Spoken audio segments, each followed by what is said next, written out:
I will look back on years of work and wonder, what did I actually learn?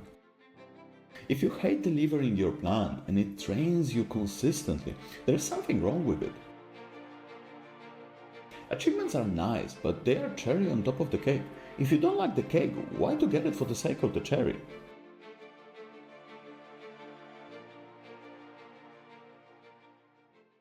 Imagine looking back after years of striving, not just at what you achieved, but at what you've become.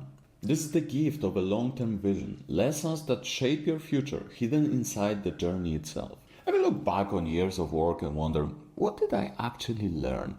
Today, let's uncover 5 key lessons I learned from my 5-year plans. I had 3 of them. Insights that you can use to chart your own path forward. The first time I did my 5-year vision was when I was 18. It was very basic at the time, and with each new plan I updated and enhanced this framework that I'm using in Phoenix right now. But the learnings and common themes of the challenges that I encountered along the way can be summarized into 5 pillars. Lesson 1. Adaptability. Goals matter, and having a system to set them and translate into actions is critical. But no matter how perfect your plan, life will throw the curveballs. Economic changes, personal shifts, or new interests. You can almost say that plan becomes outdated the very moment you finish it. The one thing that you definitely should hold on to is the vision though. Everything else needs to be refined over time, and I'll say more of that in the last lesson too. Lesson 2. Consistency over intensity. At the beginning I would try to overload my plan on purpose at the very beginning and would push especially the beginning of the year to stay ahead.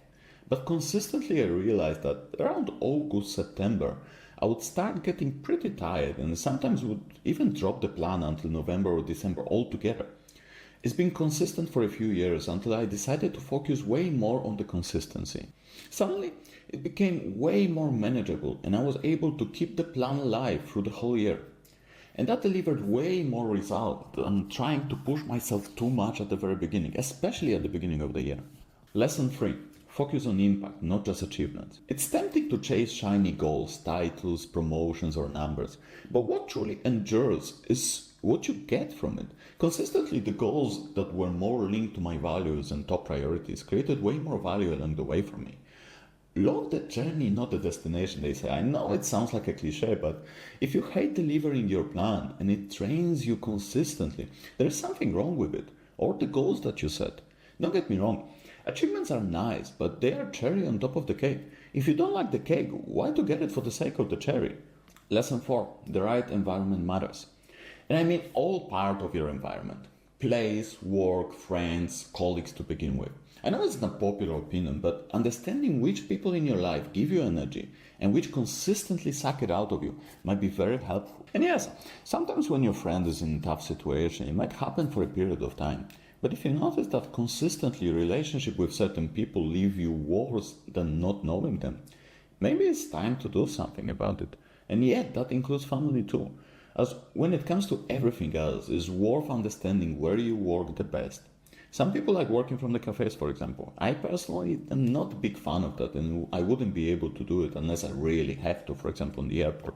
But I know some other people do. Putting their headphones on while sitting in the corner of their favorite cafe, it helps them focus and do their work. It all comes down to understanding yourself and optimizing for your best performance. You know yourself the best. You can make those choices that adapt the environment to where you work the best. Finally, the last but not the least, reflection and recalibration. I alluded to it in the lesson 1 already, and I will expand a little bit more here. Having a system to continuously refine your goals and tasks while reflecting on what's working and not working is absolutely critical. It is the core of continuous improvement that helps you periodically realign your goals and to ensure that they stay relevant and that they are actually delivering what you want to achieve. Also, regularly, you will notice that you'll start adding more and more goals, and that's okay. But this is the perfect moment to reprioritize everything, and especially what you are going to focus on in the following period of time. I track and prioritize my goals weekly, do the comprehensive review monthly, and quarterly set the big top few priorities for the following quarter. Bonus, rollover goals. Very often, if you set challenging goals, you will realize that you are not able to finish everything that you set out to do through the year. Or maybe finishing one goal led you to creating a follow-up plan. I often do that, for example, when I learn the new area. I usually divide this into two parts in my plan. Let's say I want to learn and understand more about a certain area of leadership. In learning part, I would read 3 books, take a course, and then summarize that into a clear execution plan. This part lasts for, let's say, 3 to 6 months. And then execution plan usually comes towards the end of the year and rolls over into the following year. For me, every year has a list of goals that are follow-ups or rollover plans coming as a result of the previous one. That's relevant in particular on broad areas like leadership, but can also be applicable to pretty much anything else. It's the method that you learn, and again, I will repeat once again here. You know yourself the best, and you can adapt this method to the way that you learn the best for yourself. This is the method that works really well for me. Now, picture 5 years from today. You've set a direction and pursued it with heart. I wanted to share this as I know many people criticize planning without realizing the true importance of systems behind the right planning system. In particular, continuous improvement and reflection. Let me know if you can resonate with what I experienced. To wrap up, remember a 5-year plan is more than a destination. It's a journey of becoming more and more a person that you set out to be. Embrace change, choose meaningful targets, and cultivate support spaces. And above all, reflect very often.